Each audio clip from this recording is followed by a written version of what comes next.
An offering of myself wouldn't work, because I am a husk like her. Blue's life in the Australian outback doesn't just get stranger, it starts to spiral. This is a continuation of the classic X thread, involving bone pointing, things that move in the dark, and moments that don't make sense, even now.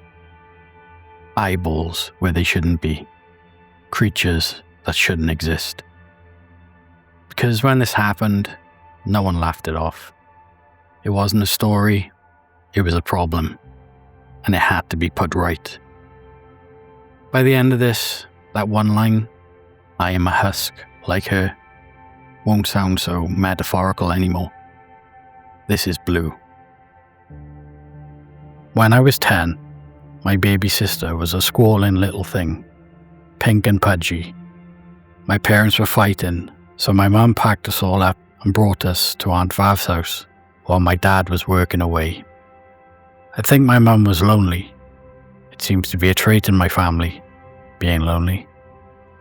My mum would spend the days laughing and cooing at the baby, while systematically ignoring me. Blue, Aunt Vav would say, come help me mend a piece of the fence. I wondered why my mum was getting so distant towards me. I think it was because I looked so much like my dad. I have his thick red hair, I have his blue eyes, paler than my mother's. I have always wondered if she truly hates me or is disgusted by me because I'm the reason she married my dad. Whenever I used to worry myself sick about it, with no other kids to play with, Aunt Vav would be there. Blue, she would always begin with, then, come on, we're going for a swim. Let's go for a drive. Come help me check the water tank. Come read with me. Let's paint. Let's go looking for quartz. Come with me into town. So I did those things, and throughout the seemingly ordinary chores, Vav would bestow upon me small tidbits of information regarding things that had become a secondary part of my life for a little under a year. I would half listen to her telling me stories about Aboriginal cryptids, Dreamtime stories, telling me which parts were true and which parts were false. All the while my mother became closer and closer to my baby sister Sandy, and further from me. I think that is why I care for Vav so much. The amount she raised me, while my mother and I grew apart, was what caused me to act how I did. Anyway, one of those days my dad shows up at the house. Vav takes me and the baby out so they can fight/talk it out. The entire time, Vav looks annoyed, probably because she can't smoke around the baby, while my parents are yelling awful things at each other. It's pretty hot out, but I decide to go exploring anyway and take some of the dogs with me, and Vav stays with Sandy. Usually I don't go into the bush without Vav, because she told me not to. Also snakes and shit. But I was so angry that I ended up going around the back of the house and into the bushes and trees. I ended up picking up a long stick and beating the shit out of a tree trunk until I was exhausted enough to finally cry about the situation. That's when I heard the humming, a deep, low hum that was continuous, without melody. Now normally you wouldn't go and check it out, but I was a pretty fucking stupid kid, and the more I listened to the humming, the more it felt right to go after it. I followed the source, and it was only a minute or so away when I found it. There was a bloated, rotting kangaroo corpse. The smell was so utterly heavy in the air, I could feel it in my fucking throat, almost suffocating. Maggots were wriggling around in the exposed part of the skull, falling graciously onto the leaves and dirt. Flies were heavy on its fur, and parts of its flesh were discolored and pulled oddly. Things that rot seem to always be warped, twisted versions of the living. It was then I heard the sound of the grass moving, and I looked up to see something small moving through the grass. I was frightened, and I gasped, and it was then that the dogs took off after it. It took me too long to make the command for the dogs to stop, because Herc came strutting back with his kill, an orphan Joey. "Herc, drop." Herc's tail wagged in little circles as he sat down. "Drop!" He dropped the twitching body on the dirt, pulled the infant towards me. The little thing bent oddly at its back. I could feel where its spine had twisted, and one of its hind legs kicked out as though it couldn't help itself. It was making small noises. I tried shushing it, cuddling it to my body, but nothing worked. Eventually it stopped moving, and I held it just for a little longer. "I'm sorry," I said, petting the Joey. "I'm sorry I didn't see you." I didn't want to take it back to the house because Mum would get mad. She wouldn't let me touch Sandy with dirty hands, saying that it would be all my fault if I got the baby sick. So I put it on the ground next to its mother. And when I went to stand up, Herc nudged me excitedly, and I fell. I fell face first into its mother's corpse, surrounded by the thick smell of death. I could hear the maggots eating, feel them squirming against me, and she was so slippery and putrid, I thought I was going to pass out.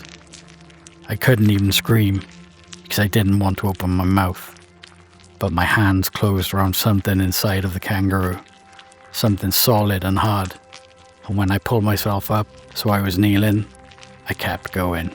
It was a bone that detached itself from the rest, the muscle and sinew slewing off as I tugged. I scrambled backwards until my back hit the thin trunk of a tree. I gagged, and I couldn't see properly. I scrubbed up my face with my sleeves, and once I could, I stood up and staggered out of there, determined on getting to the water tank so I could use the hose attached to it on my body. I remembered the journey taking forever. I had vomited twice and was dry gagging, trying not to let any of the kangaroo fluids inside of my mouth or ears.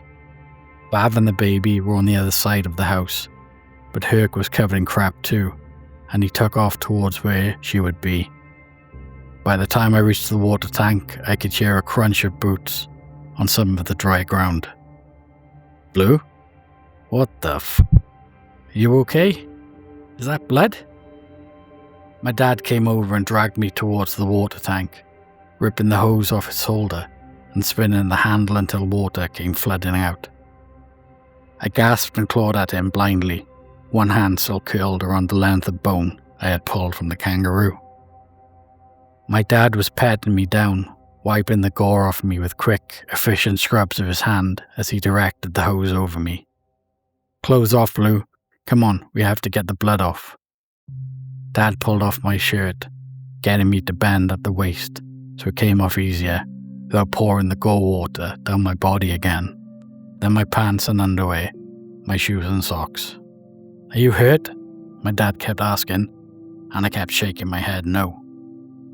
"Oh my God, Bill, is that blood? Where's Sandy?" My mother's voice came from behind my dad, and I felt my stomach drop. Where's Sandy? A sick, bubbly feeling deep in my torso overcame me like a flame. Where's Sandy? I was so utterly angry at my mother in that moment that I raised my hand, pointing the bone outwards. Vav came around the corner, then carrying Sandy. The moment I realized Sandy was what I was pointing at, I felt victorious. My mother raced over to Vav and took the baby from her, my hand wavering as Sandy was hidden from view. My mother took her inside and did not look back at me once. It was then that I looked at Vav's face, and she looked horrified. It lasted for a few moments as my dad made me drop the bone and put my arm down, more water sloshing over my face and making me cough. When I saw Vav's face again, she looked furious. I told my dad and Vav about the kangaroo, about the Joey, and my dad went to check it out. While he was gone, Vav grabbed me by the arm, her short nails digging into my skin as she held tight enough to bruise. "Do you have any idea what you've done?" she said. She pulled me towards the veranda and forced me to sit in one of the lawn chairs, while she sat opposite. I felt something like dread settle in me, I shook my head. Blue, why did you point the bone at Sandy? Because I wanted to punish my mother, I thought, but I didn't say. Vav stared at me for a while, with her lips pursed. Do you want Sandy to be gone? She asked, her hands wringing together on her lap. I was angry, I said. Angry at Sandy? I shook my head. If you weren't angry at Sandy, why would you do that, Blue? I have told you that we don't curse people here. Why would you? She suddenly leaned over and grabbed my face. You do not punish others to hurt your real target. Do you understand me, Blue? I started crying. Blue, you have done a terrible thing today. Go inside and shower. That night, Vav kept a distance from me, and the next morning, the dead Joey was on the veranda, as though Herc had dropped it off. Vav made me scoop it up into a shoebox and bury it, and my dad left that night to go back to work. For those of you who aren't familiar, bone pointing is a means of wishing death upon those who have wronged you. There are many different ways of preparing the bone, but you have to really mean it. You cannot take back bone pointing, but you can try to appease the curse by offering it something else in return.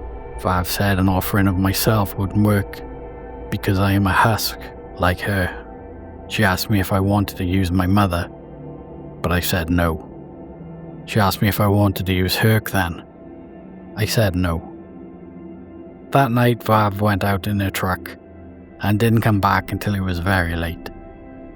She found me watching over Sandy while she slept. It's taken care of, she said, and then left to her room. Vav didn't speak to me for a couple of days, and then it was as though nothing had ever happened. My dad wanted to move away for work after that, and between all of that and my parents' rocky relationship, I didn't see Vav again until I was 13. The tall ones, as Vav has explained to me, are, I guess, a bit like dryads. Tall as trees, incredibly thin, and often get up to mischief. I have more stories about the tall ones to come. They hunt down the black creatures. At first I thought they looked like crocodiles, for the size of them, but they have longer legs and can move their spines in directions that crocodiles can't. They have much higher flexibility. Also, the thumping was apparently their tails on the ground. They have huge, thick tails. But Vav told me that they're mostly hollow inside. It's how they move the children they take. They lure you close, then swallow you up, like an anglerfish dangling a light. They rove in groups of 2 or more and head back to their territory before they consume the children properly. The tall ones frighten them, and they are supposed to be equally strong and do not require rest as often. When I was 13, Vav helped me make my first friends. I used to go to a school called Humpty Doo Primary when I was little. I got pulled out for the move that lasted until I was 13. It was just before my 13th birthday that my parents' relationship ultimately became totally unsalvageable, and my mother began the lengthy process of trying to take both me and Sandy away from my dad. When I was 11, my mother was pregnant again. But there was something wrong, and the baby was stillborn. It turns out that the baby had too much fluid in the brain, and the brain had not been able to properly form, almost like a brain slurry. At least that's how Vav explained it when I asked. Long story short, there was a lot of grieving between my parents. My dad lost custody, my mum had me and Sandy, and we moved back to Darwin. I just wanted to see my dad, but it feels like I was probably never going to see him again. The court costs that he had to pay, including my mother's, was sizable, not to mention the child support and other payments my mother had claimed. The last time I saw my dad, he was getting into a car, looking like an empty shell. My mother was flourishing with her new job at a bank, and I was busy trying to keep Sandy stable at this point. When my mother announced I would be going to stay with Aunt Vav for the school holidays, I think she wanted me gone and didn't want me home alone to ruin things because Sandy was in daycare. Now I love my little sister a whole bunch, but she was still a baby, barely a person. She was a sponge just absorbing the world around her, so I couldn't tell her why I would blue tack Baileys in every corner of her room. I couldn't tell her why I didn't think Grandma died because she was just old. So for the winter holidays, between terms 2 and 3 of my first year of high school, I went and hung out with Aunt Vav. When I saw Vav for the first time in nearly 3 years, she pulled me into a hug. She was pleased to see that I had the knife she sent me for my 12th birthday tucked into my belt. We hung out for a couple of days and then she piled me into the car. "We're going to hang out with some real country," she told me, pushing my cap down on my head. Now, Aunt Vav's closest neighbours were a big family who had a lot of sheep, a lot of cows, and a lot of land. They lived about 20 minutes away. I remember Vav selling them a couple of her more distant areas because what the hell was she going to use them for anyway? Vav prefers being further away from people because she thinks that humans weren't built to live in close quarters like cities. She says humans make each other crazed. She would go on about ancient nomadic lifestyles and then territories. She said that being surrounded by so many people is bad for you because people don't like each other. We headed out. It was getting towards evening. By the time we got there was only an hour or so left of daylight. The family has a pretty big house with a big shed, plenty of tractors and shit around.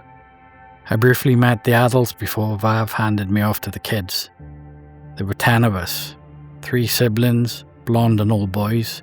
There were 2.5 cast siblings, a boy and a girl. Then 3 brunette kids, 2 older girls and a little boy. Another lone kid who was really tan but probably European or something. And me. I'm the only 13-year-old and our ages range from about 10 to 18. There were a couple of other kids, but they were all under 6 and with the adults. The setup was that the backyard was a large bush area, but with wide paths cut into it so that the kids who lived there, the blonde boys, could ride their bikes through.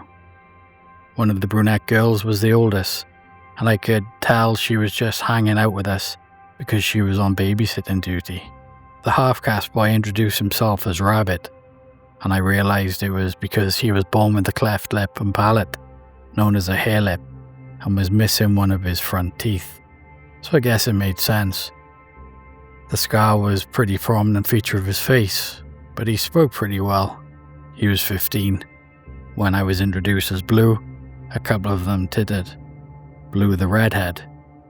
Australia has a thing for ironic nicknames. The other loner tan kid was named Saul, and he was also 15. We hung outside where the family had a swing set and a large climbing frame. Just talking, playing tag, and then we ate dinner, which was just a big barbecue. The adults started drinking, and we kids were left to our own devices. So Mandy, the oldest girl, went inside and got a dolphin torch for us to use to play a game of Spotlight. We played it for a while. It was exhilarating, getting to just play random games with other kids. At one point, Saul and I were the only ones sitting on the trampoline, watching the others play, when Rabbit started yelling, "Saul, you piece of shit! I said I spotted you!" Immediately, Saul called back, "What do you mean? I'm over here with Blue." Then, Rabbit came tearing out of the bush track like his ass was on fire. He was screaming, "Dad!" Rabbit's dad was a big guy who owned a whole bunch of mango farms, and he was pretty drunk at this point, but he came out of the house anyway. Saul and I jumped off the trampoline, and we could hear one of the blonde boys scream. Vav, Saul's parents, and the dad of the blonde boys came tearing around the house with torches, and Vav stopped by me to check me over. "Go wait by the truck, Blue," she said, and ran after the other parents who were off in the bush. Rabbit's dad took his torch and told the other kids to go inside the house. Mandy appeared carrying her little brother and shouting for her sister. By this point, Rabbit's mum had disappeared into the house, and I'm sure she was calling the cops. But if something serious was happening, they were a couple of hours away. I could hear the parents yelling for the other kids, and Rabbit was crying when Saul's hand slipped into my own. "Your aunt said to wait by the truck, right?" I nodded and headed that way, pulling Saul along by the hand, and we both climbed into Vav's car. I knew why. Vav had been teaching me how to shoot over the last couple of days, and while I was far from adept, I knew she kept a pistol in the driver's side door, just in case. Saul and I sat there in silence, listening to the adults call out the other kids' names. At one point, there was a yell from one side of the car, a section of the bush track. We both jumped when something knocked on the window, and Rabbit was standing there puffy-eyed and looking in at us. We opened the door and he climbed in, sniffling. "They can't find Ben," he said. It was the name of the eldest blonde boy. We waited there for ages until Vav opened the door and ushered us out. "It's fine," she said. "We found Ben. Looks like he's been dragged through a few bushes and he'll need a couple of stitches, but he's fine." Once Rabbit and Saul were with their parents, Vav ushered me out of the house and into the truck. We drove home in silence. "Did Ben say what dragged him?" I asked. Vav pursed her lips. "It was probably a junkie," she said. But then she looked at me, her face in half shadow from the high beams. "But then what would a junkie be doing all the way out here?" she asked. "It's a 2-hour drive from town," I agreed. "Why didn't we wait and talk to the police?" Vav laughed. "Only get involved with the police if you're being arrested, Blue." "Were you the one that found Ben?"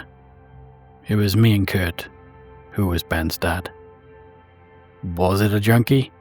I asked. Vav clucked her tongue. "Sure." We both slept on mattresses on the floor that night, though I don't think Vav actually slept.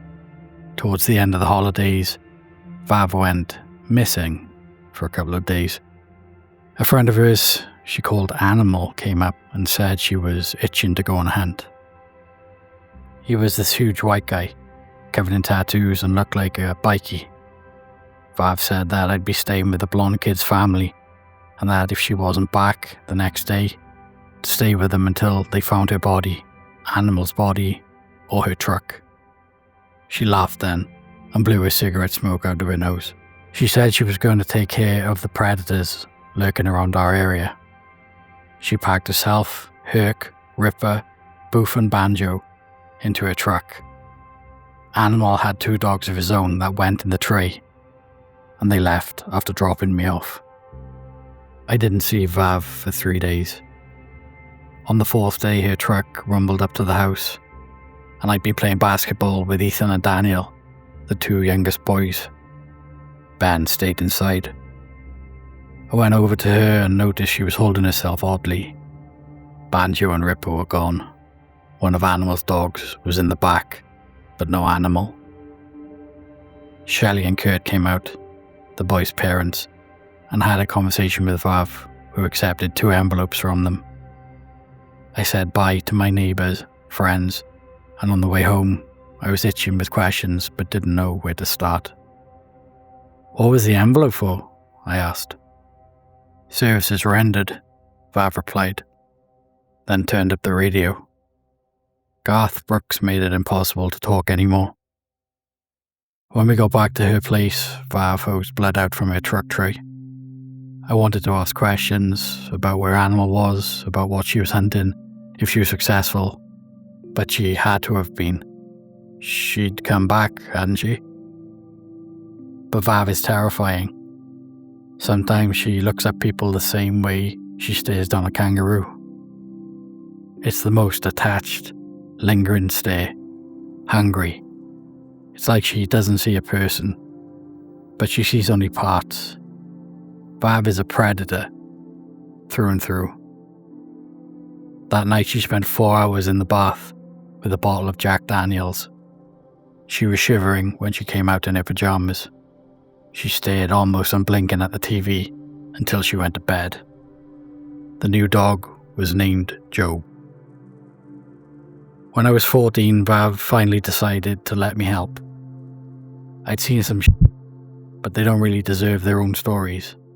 But I do remember the moment that I had Vav's approval. I was at Vav's. I was 14 and was there for Christmas holidays. I was going to be in grade 10 in the new year. Once again, my mother wanted nothing to do with me. Sometimes she could hardly even look at me, and Sandy wasn't much better. I was asleep a couple of days before Christmas, having a nap in front of the living room fan because it was almost too hot to move when the dogs went off. I lurched up when I heard Vav screaming, and then she was in the house, bleeding from the arms, face and neck. "It's the dogs," she screamed. "The dogs have gone f***ing insane." She was wild-eyed and nearly crying. "Blue, get my gun. I can't use my f***ing hand. I think Herc broke my wrist. Get my f***ing gun." So I did. I got a shotgun down and loaded it. The dogs ran around barking and snarling madly. "The water's been poisoned," she hissed. "It's the only explanation." We drank bottled water and only showered in the stuff from the tank. However, the dogs had to drink it. I went to open the front door when, it must have been Boof, threw himself against it, making maddened sounds. "They've gone mad," she was saying. "They've gone mad." She tried to take the gun from me but couldn't get a grip, and hissed in pain as her wrist twisted awkwardly. "I'll do it," I heard myself saying. "I'll do it, Vav." She looked at me, her eyes narrowed. "Okay, alright." I went over to the window and pulled back the glass slide, then hit the screen on the corner so I could pull it off. The dogs heard the noise and came running, but I'd already dropped the mesh metal screening and pushed the barrel through it. I felt my finger hesitate as Herc came running, intending to throw himself at the window. Then I pulled. It's like a dream from there. The buckshot exploded and the pellets ripped through Herc's face and chest. He went backwards, a spray of gore raining around. Joe bit down on the Herc's corpse, shaking his head wildly. I fired again. Reload. Fire. Reload. Fire. They never show you that in movies that don't have an adult rating. A shotgun with buckshot does a lot of damage close up. It shreds and tears and rips, leaving behind a state of carnage so brutal it's almost pretty. I was in a haze as I walked back to the front door, undid the lock and stepped out, my slaughter pile still dripping outside the window, bits and pieces flung out onto the yard. But I'd only got 4 dogs in the end, and we had another. I found Boof had dragged himself around the side of the house, whining and growling at the same time. "Boof?" I asked, lowering the gun a little. I'd known this dog since he was a puppy. Boof let out a ferocious growl and jerkily moved towards me. The fecal smell in the air was a sign that I hit him in the guts before. I fired, watched his body ragdoll away before settling, slumping. I barely remember going back inside and putting the gun on the table for Vav. I remember her patting me on the back as she stared at the dog's remains before she took a step back. I vomited all over myself and was a sobbing mess. Vav simply patted me on the shoulder until I was done, then pushed me into the shower. Once I came out, Vav was sitting at the table, cleaning her wounds. "You hurt?" she asked. "No." "Help me then." I helped her splint her wrist and wrap it, and then we both stood outside with cans of Coke, watching the flies swarm all over the bodies. "It's too hot to leave them," she said. "I'll do it," I said. Vav couldn't, not with her wrist all swollen and f***ed up. I picked up the smaller pieces and put them into trash bags, and then wrapped the rest in tarps and put them in the truck tray as well. It was gross. A couple of times the tarp slipped and a thick paste of hot blood and torn tissue would slide down my shoulders, chest and back, and flies kept buzzing around my head, trying my eyes and mouth for moisture. We dumped the bodies at the edge of the property. Vav said that the dogs didn't belong to us anymore. We didn't have a right to bury them. She asked if I wanted to go back to my mum. I told her no. What did this? I asked. Vav laughed. You should leave the country, she said instead. I ignored her. Vav, what the did that? Stop lying to me. Vav laughed some more. Let's see then, Blue. She made a call to the water company to bring a tanker out to refill our tank. They said they'd be there in 2 days, so we showered and prepared to not shower again until it was refilled. We hosed down the veranda first, then she ran the shower, the kitchen sink, and the outside tap for hours. All night we sat there and listened to the water drain. It'll be in there, she said the next day, her bare toes in the yard. That was now more of a swamp. It would have dried fairly quickly with that heat and sun. She handed me a couple of towels. Don't touch whatever is down there with your hands. I pulled on a backpack with the towels and climbed the ladder to the top. I opened the tank. There was a ladder on the inside going down for cleaning. It was pretty much empty, with a little under a foot of water left. I shone a small torch in the water but couldn't see anything, so I moved my foot across the water when I bumped something. I nearly screamed when I felt the slide of a snake under my foot, but it didn't move. I pulled out a towel and reached down, pulled it up. It was heavy, almost as long as I was tall, and had several bulges in its middle. I wrapped it as much as I could, shrugging off the backpack before putting the snake inside, then putting it on my back again. The water that had soaked into the material licked down my spine, ass and legs. I kicked around some more, but there was nothing else. Once I was down, I pulled the snake out, and Vav used a stick to poke the snake out until it was flat. She frowned and used part of the towel to hold the snake still, resting her injured hand on it, and made me hold the bottom half of the bulges, keeping it stretched and taut. She ran a knife down the belly, and the snake burst like a teddy bear with a busted seam. The bulges in the intestine made Vav sway, and she hacked at the snake until the smooth onyx stones were revealed. Almost egg-shaped, they were quite dark and smooth. I thought they were some sort of river stone. Well, she said, it looks like he was right. Vav looked at me. It's gonna take everything. We haven't had another dog since. When I was 15, things started to get more real, as well as a lot more Vav began to look more strained around the eyes. She was sleeping less, drinking less, smiling less. The tall man made her laugh though. They won't hurt us, she said. Those are the least of our worries. But I did worry. I'm going to share the next story with you because, while not overly scary, it gives you an idea of the shit I've had to deal with staying with Vav. Yes, the Christmas after the snake and stone incident was god-awful. Right after, Vav made more phone calls, and some Aboriginal people came over. They left offerings at the gate and didn't approach the house. They're calling good spirits here, she said. But nothing is truly good, Blue. Remember that. I became good friends with some of the kids from that party. Rabbit wasn't allowed to come to my house, but I could hang out if he was with Ethan and Daniel. Saul came over a couple of times, and while my house freaked him out a bit, Saul was a freak anyway, so it was cool. Anyway, so yeah, 15. Wow. I was doing pretty average at school, just passing, and got contacted by police because nobody could find my dad, and he wasn't paying child support. Whatever. Some of the Aboriginals and even the white kids at school started bullying me, calling me the White Devil or White Serpent. Whatever. Saul thought it was hilarious. Why not give them something to be afraid of, White Devil? And in hindsight, Saul is the worst guy. He's still a good friend of mine, but he is the worst.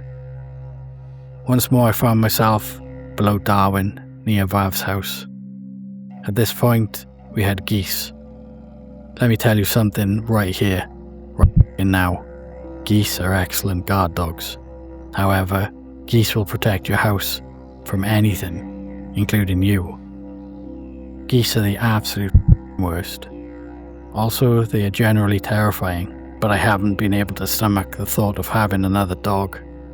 And I don't want to ask Vav about it, because she'll give me that blank stare that makes me feel like a limpet. I once asked her why she didn't sell the property, and she told me it was all that was tying her to the earth. But then she threw a cigarette butt at the geese while cackling, so I didn't bother to ask again.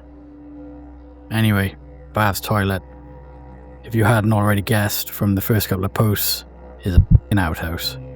So if you have to take a shit at night, you have to grab a torch, hobble across the yard to the little building a distance away that you don't want to be walking to at night when you've experienced the sheer horror on this property I have.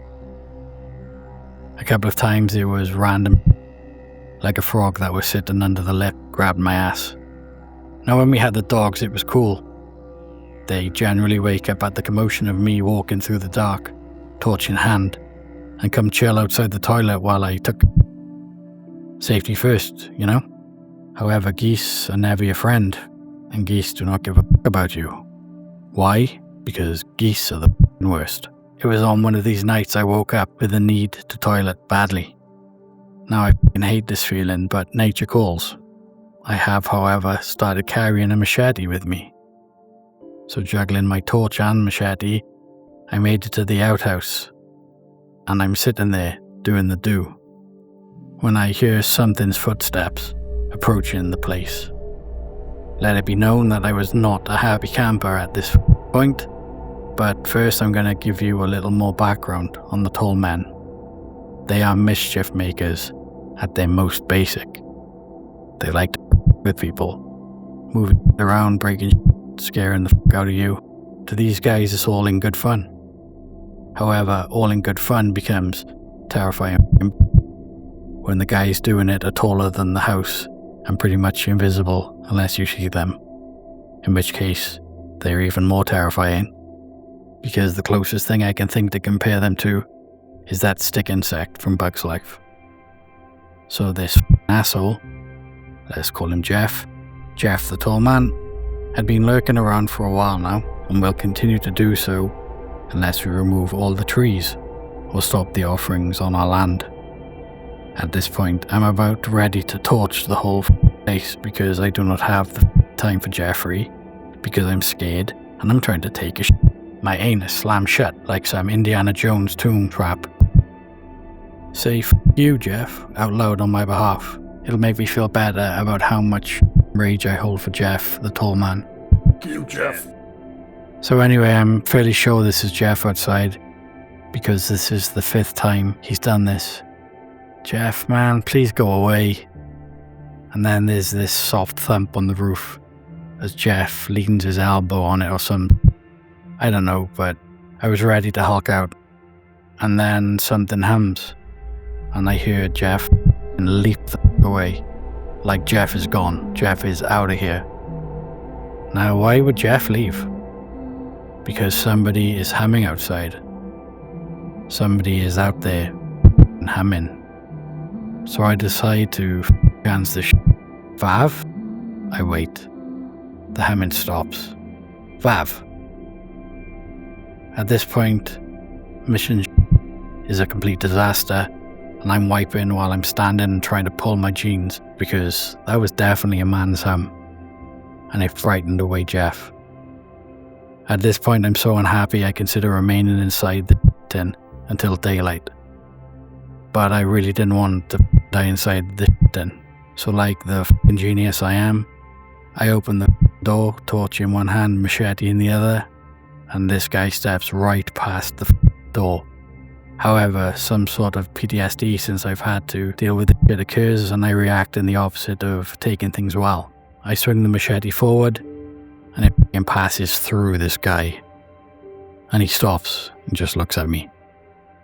Like, for f***'s sake, the machete went through this guy, like he was made of smoke.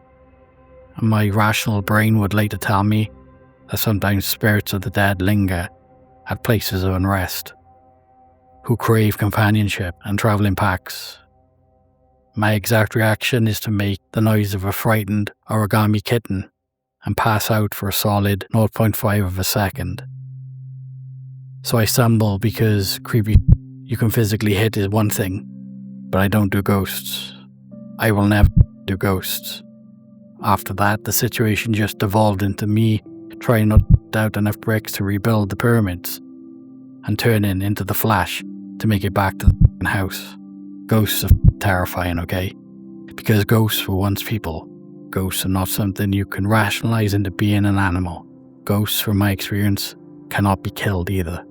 Anyway, I ended up telling Vav. She was pretty about it and told me that yelling tends to make them leave. That's probably the most light-hearted story I have to tell, really. The little shining light. Some of the others do have funnier, goofier bits, but the next one is another actually scary one. So keep the thread alive and I'll keep writing, guys. Okay, so this one was also while I was 15. Now those rocks we found in the snake, well, they went missing shortly after we pulled them out of the reptile. We wrapped them in Ziploc bags and shoved them into a shoebox we kept in the top kitchen cabinet, so I can't tell you the exact time they disappeared, and I can't tell you where they are now. Anyway, one day Saul and I were waiting for the bus at school to take me back to the house I share with Mum and Sandy, not Vav's house. Saul turns to me and says that some guy is staring at me. In before after my young newborn body. So I look around and can't see anybody. Where? Dude, where? I look around and Saul has gone really quiet. What the f? He said and grabbed my hand. Saul is handholder for reals. Anyway, I shake his hand off because Darwin is not somewhere you really want to be seen holding hands with another guy. Darwin also. We get to the bus and Saul points and goes, "There, that guy." "Oh, it's Animal." I wave. He doesn't wave back. I suddenly feel like there was something really wrong. "Who is that guy?" Introducing Saul, the detective. "Sit down, Saul." "What's that?" Staring at this guy, we have to sit down. Saul is crammed against the window and we're both watching as Animal lifts a hand and holds up something. "What is that?" I lean forward. Oh, this guy is holding a pair of eyes, still attached to the optic nerve at the ends. "Okay." Saul makes a high-pitched whine and Animal grins at me. Biggest grin ever. So the entire bus ride I have to listen to Saul having what sounds like an asthma attack, while patting him on the shoulder consolingly. While in reality, all I wanted to do was call Vav and ask her if Animal was dead, or a real creep. Saul gets off a couple of stops after me, so he just stares at me the whole time, and I give him a weak smile and wave as I get off the bus. I have to walk a couple of streets to actually get to my place, so it's usually about a 10-minute walk. However, on this particular day, as soon as the bus turned the corner away from me, I hauled ass. I got to the house in record time of a couple of minutes. I reached into my pocket to get my key and felt something slimy. My brain hit the panic button labeled "Oh no." So I ended up reaching in again and producing this eye. And I'm stood there thinking that this isn't fair. That I don't deserve this, and I just threw this eye as far as I could. I was 900% done with this. By the time I got inside and cleaned off my keys, changed my pants, and had the phone up to my ear, waiting for Vav to answer, I had the most brutal headache.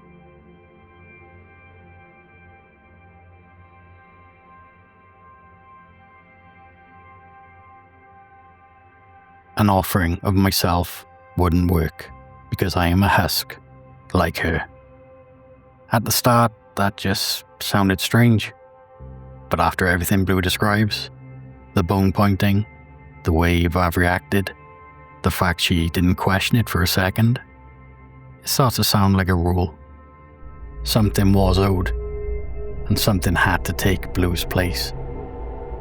So if Blue was already a husk, then whatever demanded the offering, what did Vav give, so it wouldn't leave empty-handed? The final part of this Blue saga is coming soon. If you want to see how it ends, stick around. You're not ready.